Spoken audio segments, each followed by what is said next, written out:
J'ai de belles réalisations effectivement, puisqu'on est en pleine réalisation d'un bâtiment d'accueil au pied d'un château, sur le glacis du château, et je me doutais bien qu'en amont, il fallait prendre la tâche de mon ABF et qu'on travaille ensemble avec le bureau d'études et les archis qui ont été recrutés.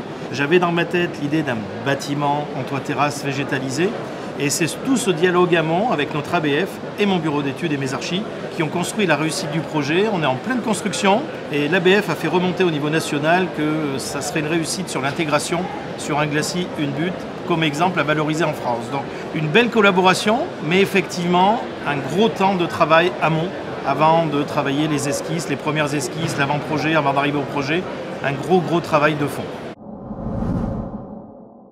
Ça va être la chose la plus emblématique, puisqu'effectivement on est à pied d'un château qui va atteindre les 200 000 visiteurs, on n'a pas le droit de se tromper. Et effectivement, quand l'ABF a dit « Ah, on va mettre de la pierre de Volvic là en parement et du dallage en Volvic », mais l'État a joué son jeu.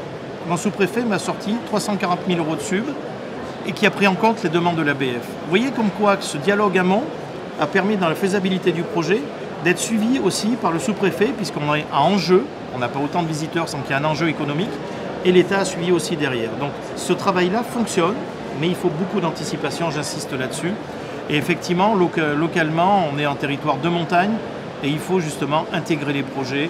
Et nous, c'est le projet emblématique. On a fait une maison de santé il y a 10 ans. Et là aussi, je m'étais appuyé sur l'atelier d'urbanisme du Parc des Volcans, où il y avait un architecte dans le Parc des Volcans, qui m'avait fait tout le dossier d'insertion paysagère avant qu'on dépose le permis auprès de validation ABF, et que ça avait fait hop, parce qu'il y avait eu ce travail de préparation en amont. Et c'est le message effectivement que je souhaite conforter et faire passer. Anticipons les élus. Le projet, si on veut qu'il sorte, il faut l'anticiper. C'est pas juste une photo dans la tête, il faut le construire. Parfois c'est pas le bon lieu, c'est pas le bon endroit ou c'est pas la même forme de bâti. Mais ce qui est important, c'est qu'on sorte le projet. Il faut aussi que l'architecte comprenne le besoin du territoire et quel est le projet de l'élu et de son conseil municipal. Et c'est la définition même du cahier des charges au départ. C'est quoi l'attente? Et avant l'attente, c'est quoi le besoin? Il faut qualifier le besoin.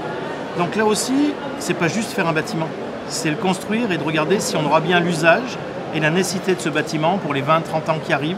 C'est ça, cette force-là, que l'architecte s'approprie, prenne du temps, parce que c'est facile aussi pour un archi de dire « Oh, je réponds avec un taux de maîtrise d'œuvre qui fait que ça.